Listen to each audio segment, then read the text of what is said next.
자, 오늘 우리 본문 바로 전에 내용은 우리가 잘 아는 홍해 사건입니다. 자, 여러분, 이 홍해 사건이 의미하는 것은 하나님이 나를 구원해 주셨다, 이것을 상징해 주는 사건이에요. 자, 그래서 우리는 이미 홍해를 건넜어요, 안 건넜어요? 건넌 사람인 줄로 믿습니다. 자, 그렇다면 우리가 잊지 말아야 할 중요한 사실 한 가지가 있습니다. 홍해를 건넌 사람만이 고백할 수 있는 한 가지 사실, I'm nothing이에요. 나는 아무것도 아니다. 왜? 내가 홍해를 건널 때 내가 한 게 하나도 없었거든요. 여러분, 앞에는 홍해가 막 가로막고 있고 뒤에는 애국 군대가 나 죽이겠다고 쫓아오고 있고, 자, 그때 우리가 뭘 할 수가 있었어요? 꼼짝없이 그냥 죽을 수밖에 없었습니다. 자, 그런데 그 상황 가운데에 하나님이 홍해를 그냥 갑자기 갈라주시고 그 가운데로 우리를 건너게 하셨어요. 그리고 오늘 우리 아침에 찬양했지만 나를 쫓던, 나를 해하려고 쫓던 그 원수들이, 뒤에서 쫓아오던 그 원수들이 뭐예요? 쫓아오다가 그냥 홍해 바닷속에 다 수장되어 죽었어요. 그리고 그것으로 끝나지 않고 또 우리 위에 뭐가 있습니까? 구름 기둥과 불 기둥. 앞으로 우리를 인도해 줄 구름 기둥과 불 기둥을 다 하나님이 예배해 놓으시고 이제부터 뭐예요? 우리를 인도해 주시는 거예요. 자, 이게 구원받은 성도들의 여러분 특권이고 구원받은 성도들이 이 땅에 살아가는 모습인 줄로 믿으시길 바랍니다. 구원해 주시고 인도해 주시는 우리 하나님과 함께 살아가는 것이 성도예요. 자, 그런데 오늘 본문을 보니까 여러분, 자, 홍해를 건너자마자 하나님이 우리를 어디로 인도하시냐면 광야로 인도하십니다. 자, 여러분, 광야는 뭐예요? 아무것도 없어요. 이 말은 내가 의지하고 기댈 어떤 환경도 어떤 사람도 없기 때문에 결국은 뭐예요? 하나님만 의지하면서 개인적으로 하나님을 만나는 곳, 개인적으로 하나님을 체험하는 곳이 바로 광야입니다. 자, 그러면 여러분 참 이상해요. 우리가 보통 생각할 수 있는 순서. 자, 먼저 광야에서 어떤 걸 통해서 하나님을 개인적으로 만나고 그 다음에 뭐예요? 하나님을 만난 사람들만 데려다가 홍해를 건너게 하셔서 그래서 구원받는 것이 정상적인 순서라고 생각이 드는데, 그런데 반대예요. 하나님은 먼저 모세라는 지도자를 통해서 홍해를 건너게 하시고 그 다음 뭐예요? 하나님을 이제 개인적으로 만나는 순서를 갖게 하셨다라는 것입니다. 그래서 이 순서, 이 뒤바뀐 순서 때문에 많은 사람들이 예수 믿기를 어려워해요. 사도 바울처럼 다메섹 도상에서 하나님을 먼저 개인적으로 만나고 그리고 와, 하나님 진짜 살아 계시구나, 이것을 먼저 경험한 다음에 그 다음에 구원 받으면 일체 뭐 의심도 없어요. 완벽하게 구원 받을 수 있어요. 그런데 하나님은 뭐예요? 구원이 먼저고 그 다음에 하나님을 개인적으로 경험케 하신다라는 거예요. 그 이유가 뭘까요? 하나님의 택하심과 은혜가 항상 먼저이기 때문에 그래요. 내가 이해를 해야 되고 내가 확신을 해야 되고 내가 다 믿어줘야 되고 내가 성경이 다 이해되어줘야 되고 이게 다 먼저 다음에 구원을 받으면 여러분 뭐예요? 하나님의 은혜는 뭐예요? 헛된 거예요. 강권적인 하나님의 은혜로 말미암아 그냥 구원을 시켜주시고 그 다음에 뭐예요? 삶의 일상의 삶을 통하여 하나님을 경험하게 하신다라는 것입니다. 믿으시길 바랍니다. 이게 저와 여러분 지금 삶의 모습 아닙니까? 자, 그런데 여기서 여러분 모세가 의미하는 게 뭐예요? 모세는 예수님을 의미해요. 상징해요. 그리고 함께 홍해를 건널 때 함께 옆에 있었던 수많은 이스라엘 백성들은 뭐냐면 함께 구원받게 될 우리 부모, 형제, 친구들을 의미합니다. 그러니까 나를 인도해 준 예수님의 은혜가 있고 그 다음에 함께하는 사람들의 도움이 있었다는 거예요. 혼자 외롭게 홍해를 건너게 안 하셨다라는 거예요, 하나님은. 그래서 우리는 절대 여러분 나 혼자 어떻게 홍해를 건넌 게 아니잖아요. 예수님이 먼저 있었고 선택받은 같은 우리 성도들, 사람들이 옆에 있었기 때문에, 함께 있었기 때문에 뭐예요? 나도 따라서 구원받은 거예요.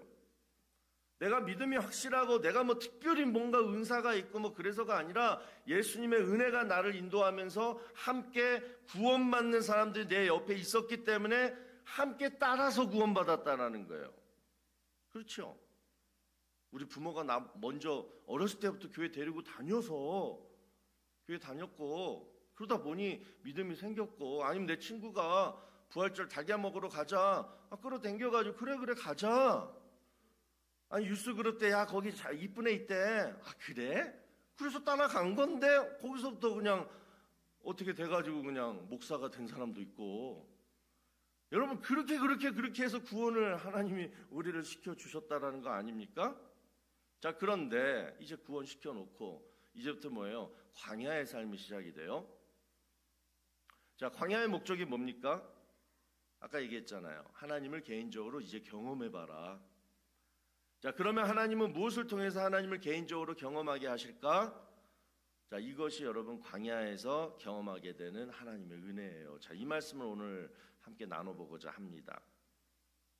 우리가 개인적으로 하나님과 관계를 맺기 위해서 광야에서 특별히 주시는 하나님의 은혜가 있어요. 오늘 두 가지를 살펴보려고 하는데, 자, 첫 번째는 뭐냐면 치유와 회복의 은혜가 있고, 두 번째는 뭐냐면 안식과 쉼의 은혜가 있습니다. 자, 먼저 첫 번째 치유와 회복의 은혜를 살펴보고자 하는데, 여러분 광야에서는 몸이 아파요. 육체의 질병이 일어나요. 그러니까 예수님이 우리를 구원하시고 천국 백성 삼으시고 그러면 몸이 건강하고 늘 잘 돼야 되는데 아니에요. 광야라는 이 땅에서의 삶을 가만히 보면 몸이 아파요. 왜? 오늘 말씀에 나오잖아요. 물이 없기 때문에 그래요. 홍해 건너고 처음 3일 동안 광야를 걸었는데 뭐가 없어요? 물이 없어요. 자, 여러분 광야에서 물이 상징하는 것은 뭐냐면 생명입니다. 목숨입니다. 이 밥보다 더 중요한 게 뭐예요? 물이에요. 그래서 처음으로 이스라엘 백성들이 애굽에서도 못 느꼈던 생명의 위협을 처음으로 이 광야에서 느끼게 돼요. 자, 그러면 우리는 이런 질문을 할 수가 있습니다. 왜 하나님은 광야에서 맨 처음으로 이스라엘 백성들에게 주신 것이 육체의 병이냐? 왜 목마름이냐? 그 이유가 어디에 있을까요? 왜 이 육체를 치셨을까? 왜 몸을 아프시게 하셨을까? 왜 그럴까요? 여러분 우리가 사업이 안 되고 또 가정에 문제가 생기면 보통은 뭐예요? 남 탓을 해요. 경제 탓을 해요. 시국 탓을 해요. 와이프 탓을 해요. 남편 탓을 해요. 다 남 탓을 해요. 그런데 우리 몸이 아프잖아요. 그러면 가장 먼저 떠올리게 되는 것이 우리 성도라면 나와 하나님과의 관계를 떠올리게 만듭니다. 그 이유는 뭐냐? 하나님이 내 몸을 지으셨기 때문에. 그리고 뭐예요? 생명의 주관자가 하나님이라는 사실을 우리는 분명히 알고 있기 때문에 그래요. 그래서 몸이 아프면 바로 누구를 생각하냐면 하나님을 생각해요. 그러면서 뭐예요? 해결책도 오직 하나님밖에 없다. 그래서 우리가 몸이 아프면 이러잖아요. 내가 그동안 뭐가 문제였는가. 하나님 앞에서 자신을 돌아보게 됩니다. 그리고 병이 나을 수만 있다라면 이제부터 하나님 앞에 무엇이든지 할 각오가 생기게 됩니다. 그래서 바로 이 이유 때문에 하나님은 광야에서 제일 먼저 육체적인 시련을 허락하신 거예요. 바로 나와 하나님과의 이 관계를 다시 새롭게 정립하기 위해서. 그러니까 이제 이스라엘 백성들이 여러분 하나님을 다 보니까 뭐예요? 지금까지는 하나님이라 하면 그냥 모세의 하나님이었어요. 지금까지는 내 부모 하나님, 우리 어머니의 하나님, 지금까지는 우리 형님의 하나님, 우리 형님 정말 믿음 좋으니까 형님의 하나님, 또 우리 교회 어느 장로님의 하나님, 옆 성도의 하나님이라고만 생각했는데 내 몸이 아프니까, 내 몸이 너무 아프니까 어떻게 해요? 처절하게 이 아픈 몸을 이끌고 하나님 앞에 가까이 가면서 뭘 생각해요? 하나님이 누구시지? 지금까지 나한테? 하나님이 나를 얼마나 지금까지 사랑하셨는가? 이런 걸 이렇게 경험하면서 비로소 뭐예요? 나의 하나님, 나의 하나님. 하나님을 나의 하나님으로 고백하게 만드신다는 거예요. 그래서 여러분, 나에게 육체적인 질병이 찾아오면 제일 먼저 해야 될 것이 나의 하나님, 나의 하나님으로 돌아가야 해야 돼요. 어떻게 해야 돼요? 나의 하나님, 나의 하나님 부르짖으며 하나님께 가야 되는 거예요. 그래서 25절을 보니까 모세가 그렇게 하지 않아요? 모세가 여호와께 부르짖었더니 그랬더니 하나님이 모세에게 뭘 주십니까? 나무 한 토막을 줘요. 그리고 그 나무 한 토막을 물에다가 마라의 쓴물 거기다 던지니까 어떻게 됩니까? 쓴물이 단물로 변해요. 그러면서 이스라엘 백성들이 물을 마시면서 이 육체의 어려운 것들을 다 이제 회복하게 됩니다. 자, 여러분, 여기서 우리가 분명히 알아야 할 사실이 있죠. 뭐예요? 하나님이 모세에게 주신, 그래서 모세가 던진 뭐예요? 그 보잘것없는 나무 한 토막. 이게 뭐예요? 바로 나의 하나님, 나의 하나님 부르짖었더니 하나님이 주신 기도의 응답이었어요. 육체의 질병이 일어나서 아플 때, 몸이 아플 때, 하나님, 나의 하나님, 내가 그동안 하나님을 잊어버리고 그동안 하나님을 내가 개인적으로, 인격적으로 정말 믿지 않고 그냥 위선적으로 믿는 척하며 살았던 내가 이제 하나님, 나의 하나님, 나의 하나님으로 외치며 부르짖으며 고백할 때 하나님이 첫 번째로 우리에게 주시는 것이 뭐냐면 그 나무 한 토막이라는 거예요. 그러면 이 나무 한 토막이 여러분 뭘까요? 바로 그리스도의 십자가예요. 예수님께서 나를 위해 지신 그 십자가, 예수님께서 내 죄를 사해 주시려고 짊어지신 그 십자가를 먼저 뭐하라? 기억하라라는 거예요. 그리고 그 십자가를 네가 믿고 붙들 때에 뭡니까? 마라의 쓴물이 단물로 변하듯이 너의 육체의 질병도 낫게 된다라는 거예요. 그래서 여러분, 병 낫기를 소원하시고 병 낫기를 정말 원하며 기도하시기 전에는 먼저 우리가 하나님 앞에 물어볼 것이 있어요. 하나님, 도대체 나에게 하나님은 어떤 존재이십니까? 그럴 때 진심으로 하나님은 나에게 어떤 존재이십니까? 이 얘기는 뭐예요? 하나님과 나, 다른 사람은 다 빠지고 교회 직분 다 빠지고 모든 것 다 빠지고 그냥 딱 하나님과 병들어 지쳐있고 힘든 나, 딱 요 둘 관계, 이 둘 관계만 딱 남아놓고 그리고 하나님은 도대체 나에게 누구십니까? 그럴 때 하나님이 우리에게 주시는 그리스도의 십자가, 그러면서 하나님이 우리에게 이렇게 말씀하시는 거예요. 그리스도의 십자가를 보여주시면서 내가 너를 이만큼 사랑한다, 내가 너를 구원하기 위해, 내가 너의 죄를 사하기 위해 내 독생자 예수 그리스도를 죽이기까지, 이 십자가에 못 박아 죽이기까지 내가 너를 사랑했다.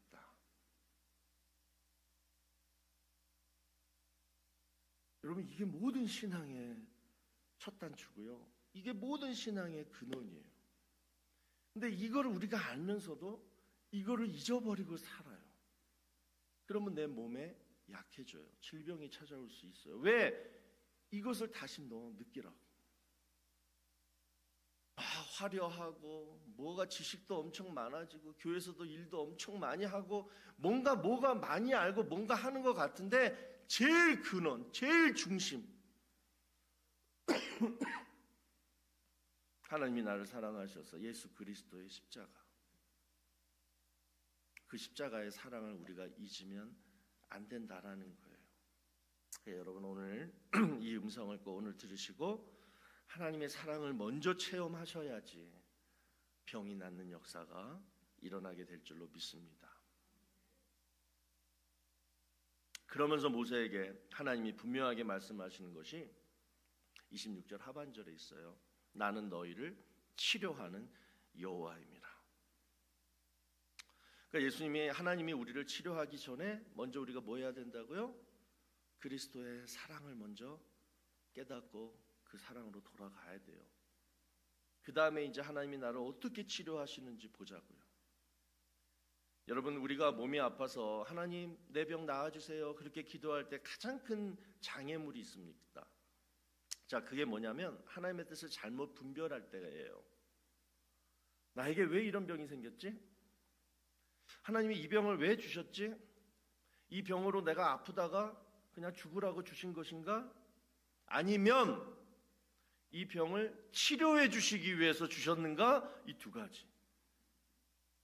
이 병으로 나는 이제 인생 끝났어. 내 가족들 너무 불쌍해. 그럼 나 이제 좀 있으면 죽을 거야. 이 관점으로 계속 보든가. 아니야. 하나님 나 사랑하시지? 하나님 나 구원하셨지? 이 병 하나님이 치료해 주실 거야. 이 두 가지 갈림께서 왔다 갔다. 오늘은 이쪽 생각하다가 오늘은 이쪽 생각하다가 요거 고민하다가 뭐예요? 기도를 못할 때가 많아요.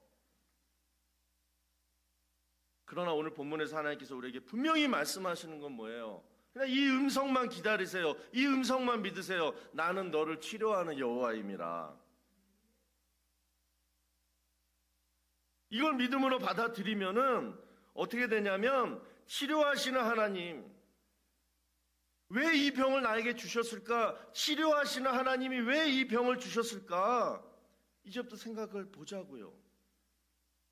어느 의사가 유명한 암센터에서 평생을 그 암 치료에 헌신하셨던 의사가 이런 말을 했어요. 한번 들어보세요. 병을 치료하기 위해서는 어떤 약을 쓰는 것보다 그 병에 대한 해석이 먼저 있어야 됩니다. 많은 사람들은 빨리 그 증상이 없어져야지 병이 낫는다라고 생각하지만 더 중요한 것은 그 증상을 만든 내 자신을 먼저 고쳐야지 그 병이 최종적으로 완전히 낫게 됩니다. 그래서 즉시 병이 낫는 것보다 그 병 때문에 내 생각과 내 삶의 습관이 바뀔 수 있다라면 그것이 진정한 치료요 회복입니다. 암을 다루는 의사가 결론적으로 한 말이 이거예요. 그건 뭐예요? 병이 치료되어진다라는 것은 병의 증상이 빨리 나아지고 그래서 고통으로부터 벗어나는 게 아니라 병이 진짜 치료하기 위해서는 뭐냐면 내 그동안의 생각, 그동안의 내 삶의 습관이 먼저 바뀌어야 되는 거예요. 그러니까 어떻게 바뀌어야 되냐면 26절에서 말씀하고 있는 이것이 실제로 내 삶 속에서 지켜져야 되는 거예요. 우리 성도들에게. 다시 말씀드립니다. 하나님은 무슨 하나님? 치료하시는 하나님이에요. 믿으시기 바랍니다. 그러면 하나님이 우리를 치료하시려면 내가 바뀌어야 된다는 거예요. 내 병이 먼저 난 것이 아니라 내 생각과 내 믿음과 내 생활 습관이 바뀌어야 된다는 거예요. 어떻게 바뀌어야 되느냐? 자, 다 같이 봅니다. 26절. 이르시되 너희 하나님 나 여호와의 말을 들어서 순종하고 내가 보기에 의를 행하며 내 계명에 귀를 기울이며 내 모든 규례를 지키면 내가 애굽 사람에게 내린 모든 질병 중 하나도 너에게 내리지 아니하리니 나는 너희를 치료하는 여호와임이라. 그러니까 하나님이 우리의 병을 치료하기 위해서 앞에 조건이 있어요. 굉장히 길어요. 그거를 세 가지로 요약하면 딱 세 가지예요. 말씀을 들어라, 말씀에 순종해라, 말씀을 지켜라예요. 근데 이거를 평소에 건강할 때 아무리 말씀 들어라, 말씀 순종해라, 말씀 지켜라 얘기해봐도 듣지 않으니까 뭐예요? 병을 통해서 이 말을 듣도록 하신다라는 거예요. 그래서 결국은 하나님은 우리의 병을 치료하시는 하나님이기 전에 뭐냐면요, 우리의 말씀 생활을 먼저 고치시는 거예요. 여러분 교회 오니까 맨날 말씀 읽어요, 말씀 들으세요. 그러면서 조금 같지도 않은 상품 하나 주면서 박수 쳐주고 너무 유치하고 너무 웃기죠, 여러분. 교회에서 솔직히 말씀 읽고 말씀 듣고 말씀대로 행하세요. 이게 전부예요. 제가 52주 설교 하나로 요약해라면 그거예요. 그걸 그냥 뭐 한다고 막 붙이고 해서 제가 한 30분 설교하는 거 아닙니까? 결론은 그거거든요. 아니 그런데 왜 그렇게까지 하냐고요? 왜 그럴까요? 말씀 생활이 이만큼 중요한 거예요. 우리 눈에는 뭐 암, 에이즈, 뭐 신종, 뭐 플루, 뭐 그런 거 바이러스들 이런 병들이 제일 무서운 병 같죠? 하나님의 눈으로 볼 때는 말씀 생활 안 하는 것이 제일 무서운 병이래요. 그래서 건강한 사람은 뭐예요? 말씀 생활 잘하는 사람이라는 거예요. 그래서 우리 올 한해 여러분 좋은 거 잘 드시고 운동 열심히 하시고, 그리고 한 가지 더, 말씀 생활 잘하자. 열심히 말씀 듣고 읽고 또 그 말씀을 지켜 행하자. 오늘 이것을 꼭 결단하게 되시기를 바랍니다. 그러면 병이 치료되고 그리고 건강하게 되는 거예요. 두 번째, 광야에서 또 경험하는, 이걸 통해서 하나님의 은혜를 느끼게 만드는 일이 또 하나가 있어요. 바로 안식과 쉼의 은혜입니다. 여러분, 우리도 인생의 광야를 통과할 때 어쩔 수 없이 이스라엘 백성들과 똑같이 이 마라의 상황을 경험하게 돼요. 목마름을 경험하게 되고 쓴맛을 경험하게 돼요. 그럴 때마다 우리는 오늘 본문을 기억해야 됩니다. 하나님, 왜 저에게 이런 쓴맛을 주십니까? 인간관계의 쓴맛, 억울함, 갈등, 대립, 너무 싫은데 그냥 가끔씩 꼭 경험하게 되는 뭐예요? 이 인생의 쓴맛. 하나님, 제가 뭘 잘못했는데 이런 인생의 쓴맛을 항상 경험하게 하십니까? 라고 하지 마시고 어떻게 해야 돼요? 부르짖어 기도하라라는 거예요. 내 인생이 단물이 아니라 쓴물이 될 때는 어떻게 하냐면, 하나님, 쓴물을 단물로 바꿔주시는 하나님, 제게 있는 이 갈증과 쓴물이 단물로 하나님이 바꿔주실 줄로 믿습니다. 이제 제가 해야 될 일이 뭘까요? 제가 저 쓴물을 향해서 뭘 던져야 할까요?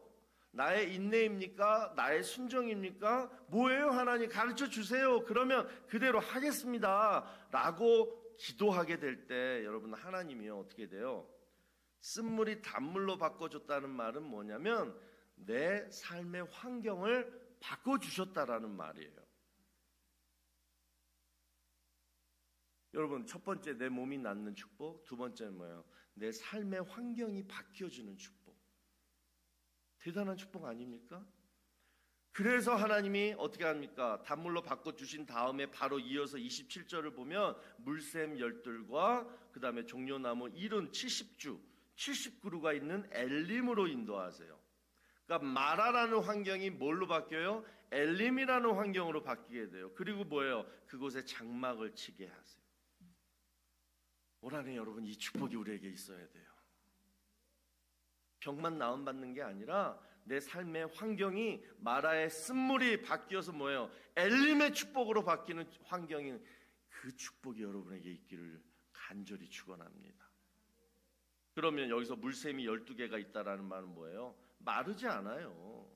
샘이 하나만 있어도 충분한데 12개의 샘이 있다라는 건 뭐예요? 마르지 않는 풍요함이 계속 있다라는 거고, 그 다음에 여러분 뭐예요? 종려나무 70주 종려나무 70주의 그 그늘 아래에서 사막인데 거기서 이렇게 쉬는 거 아닙니까? 그러니까 마르지 아니하고 늘 풍요로운, 계속 생기는 그러한 먹을 것, 입을 것들이 온전히 쉴만한 장소에서 가득 차 있는 이 상황을 떠올려 보세요. 여기서 우리가 누릴 수 있는 게 뭘까요? 두 가지예요. 하나는 좋다. 써도 계속 돈이 있고, 써도 먹어도 계속 먹을 게 있고, 오늘은 너무 요것만 먹으니까 지겹네. 좀 나쁜 것 좀 먹어야겠다. 요 돈만 쓰니까 너무 지겹네. 가서 도박 좀 해야겠다.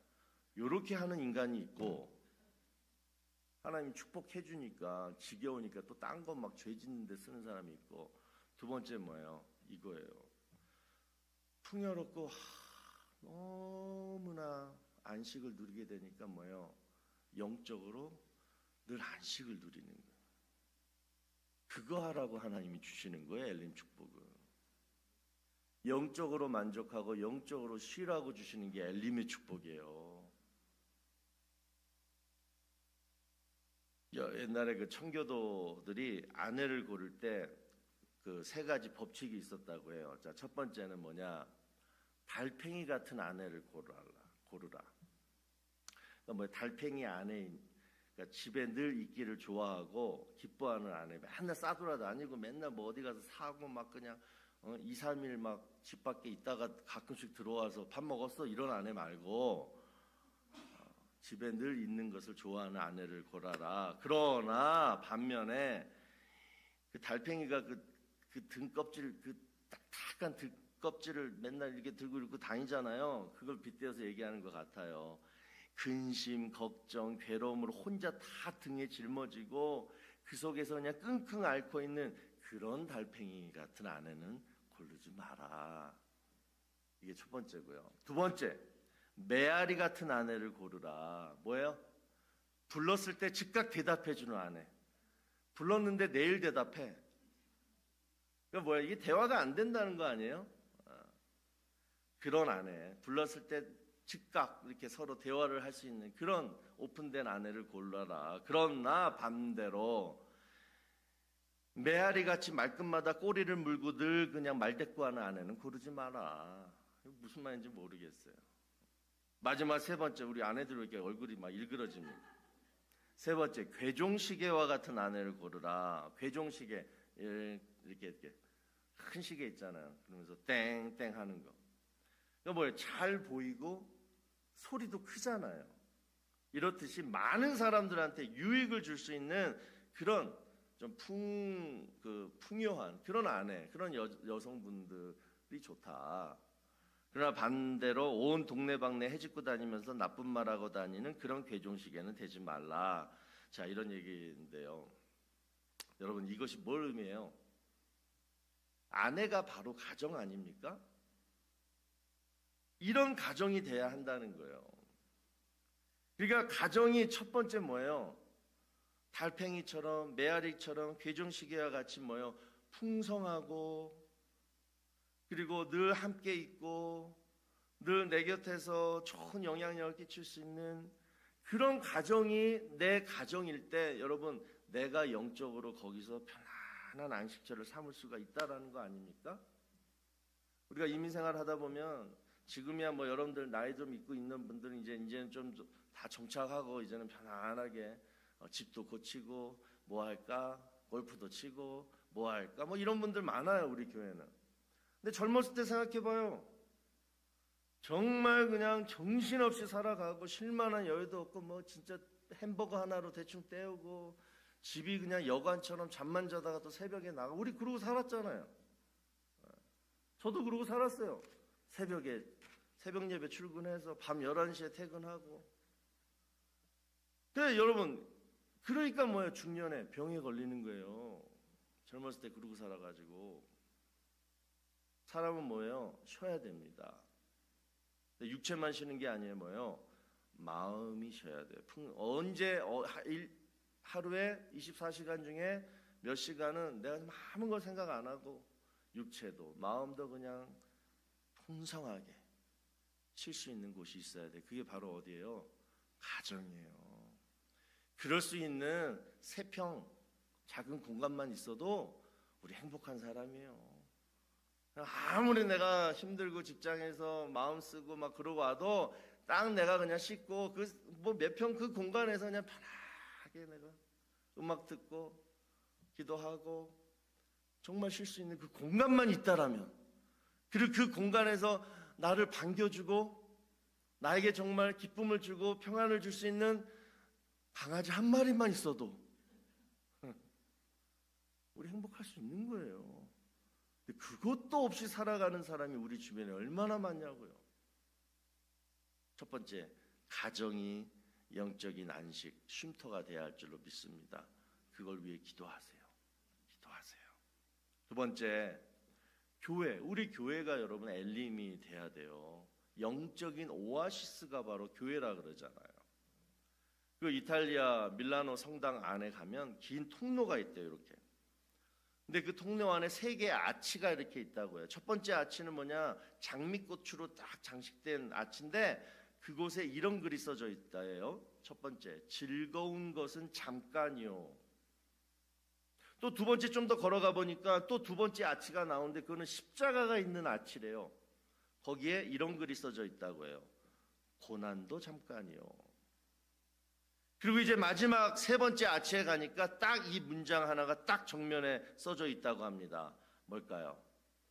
영원한 것만이 가장 소중합니다. 이 통로가 바로 뭐냐면 성도의 일생이라는 거예요. 여러분, 우리 잘 생각하십시다. 결국 남는 게 뭘까요? 내 인생에 결국 남는 게 뭘까요? 이 육체? 돈? 명예? 욕심? 목표? 그게 영원히 남을까요? 여러분, 지금 이 땅에서 우리가 사는 모습 가만히 보세요. 딱 두 가지예요. 즐거운 거 아니면 고난스러운 거예요. 근데 이 두 가지는 늘 뭐예요? 잠깐 생겨났다가 뭐예요? 또 사라지고 말아요. 어떨 때는 즐겁고 어쩔 때는 고난스럽고 왔다 갔다. 이게 우리의 삶이 아니에요? 그런데 영원은 아니에요.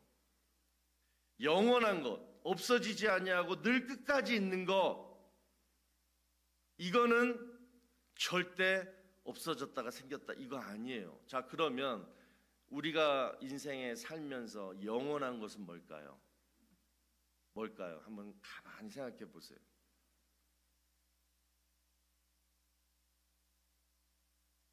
즐겁고 고난스러운 건 잠깐 변하지만 늘 변함없이 영원한 것, 내가 죽어서도 영원히 있는 것, 뭘까요? 바로 내 영혼이에요. 영혼.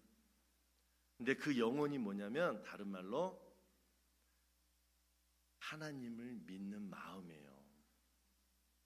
여러분, 내 영혼이 뭐였냐면 하나님 믿는 마음이에요. 그 마음이 있어서 우리가 천국 가는 거 아닙니까? 그래서 우리는 이 내 영혼을 잘 돌봐야 돼요. 하나님 믿는 마음을 잘 돌봐야 돼요. 어디서? 영적인 오아시스 엘림 교회에서요. 그러니까 가정에서는 내 육체와 내 마음을 잘 쉬고, 교회에서는 뭐예요? 하나님 믿는 마음, 그 영혼을 잘 돌보고. 그래서 이 두 가지만, 여러분 견고한 두 기둥만 되면 여러분 절대 여러분 삶 흔들리지 않습니다. 어제 눈이 많이 왔잖아요. 산과 들판이 다 눈으로 덮였어요. 제가 어제 사무실에서 이러고 있는데 뒤 공터에도 눈이 이렇게 수북히 많이 쌓였어요. 제가 그 눈 덮인 공터를 보면서 이런 생각을 했습니다. 늘 볼 때마다 생각하는데, 아, 따뜻하다.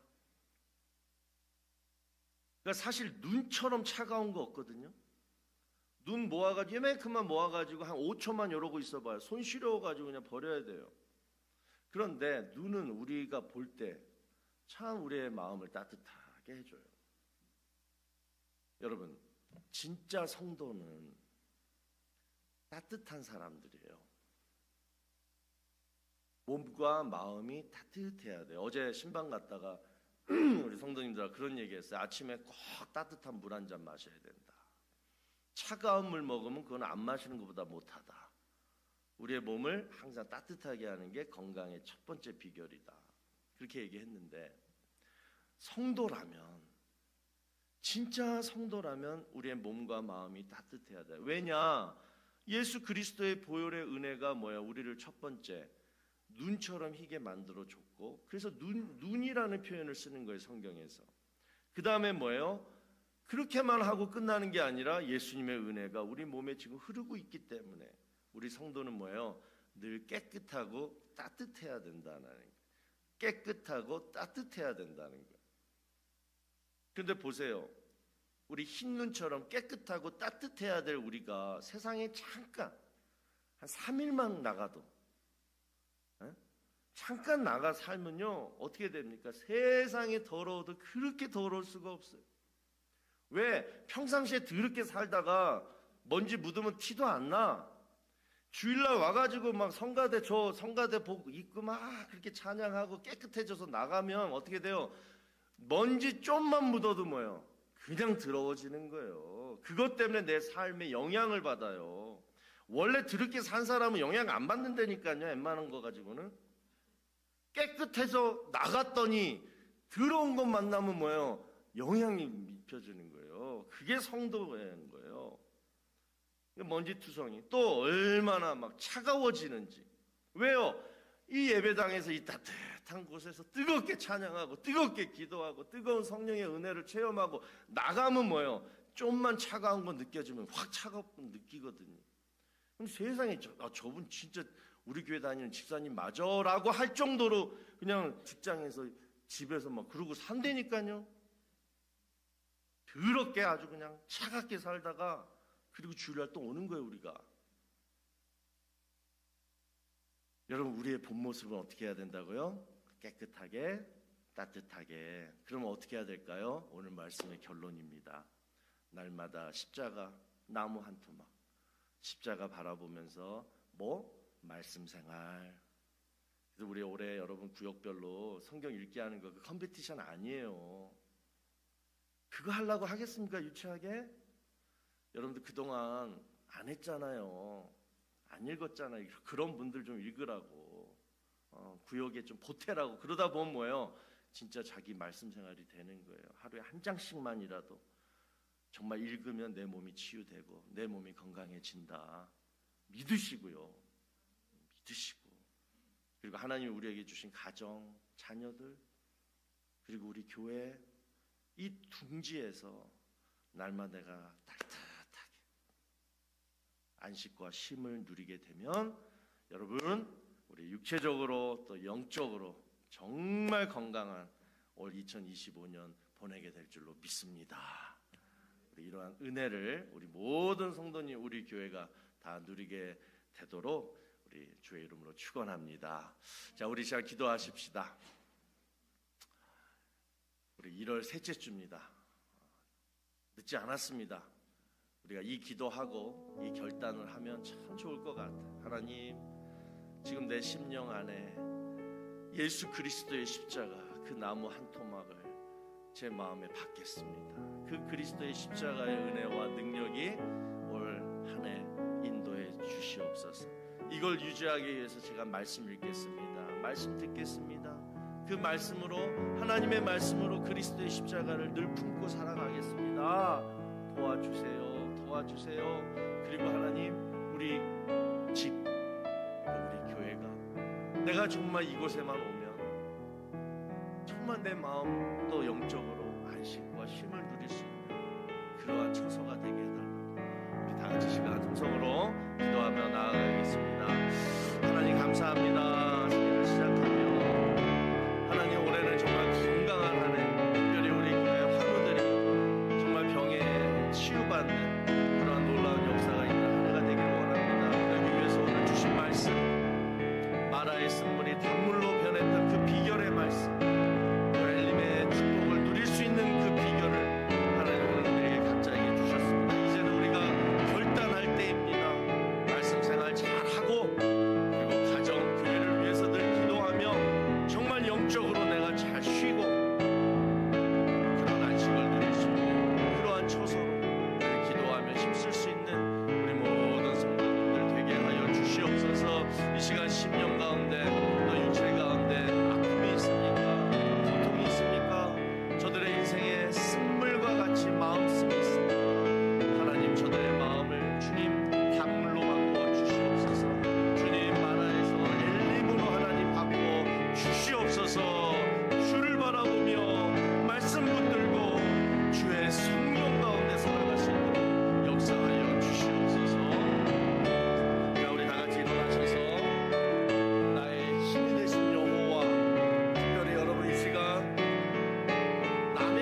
하나님, 나의 하나님, 나를 구원해 주신 구세주 되신 하나님, 그 구원의 은혜를 이미 입은 저희가 올 한해 2025년을 살아가며 힘든 일이 있을 때나 어려운 일이 있을 때 나의 하나님을 고백하며 기도할 때에 하나님, 정말 사랑이 많으신 우리 하나님을 정말 체험하고 경험할 수 있는 놀라운 축복된 한 해가 되기를 원합니다.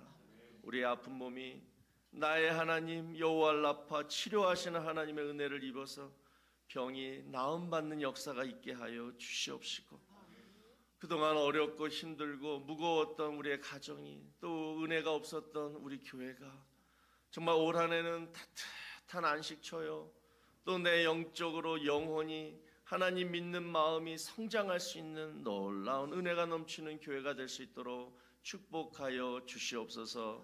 우리를 만져주시고 붙들어 주신 주님, 말씀으로 늘 역사하시는 아버지 하나님, 올해는 특별히 우리 교회가 모든 성도들이 다 말씀 읽기에 참여하여 정말 말씀 생활로 인하여 건강한 삶이 될 수 있도록 또한 축복하여 주시옵소서. 이제는 우리 구주 예수 그리스도의 무한하신 은혜와 하나님 아버지의 지극하신 사랑하심과 성령님의 감화감동 위로 교통하심이 우리 삶 속에 늘 마라의 쓴물로 인해서 고통과 갈증이 있지만 하나님이 이미 주신 우리 그리스도의 십자가와 그 능력과 그리고 엘림의 편안한 쉼의 축복을 통하여 날마다 치유와 안식을 누리며 경험하기 원하는 사랑하는 주의 성도들 머리 위에와 가정과 자녀와 일터 위에 이제로부터 영원토록 함께 있을지어다.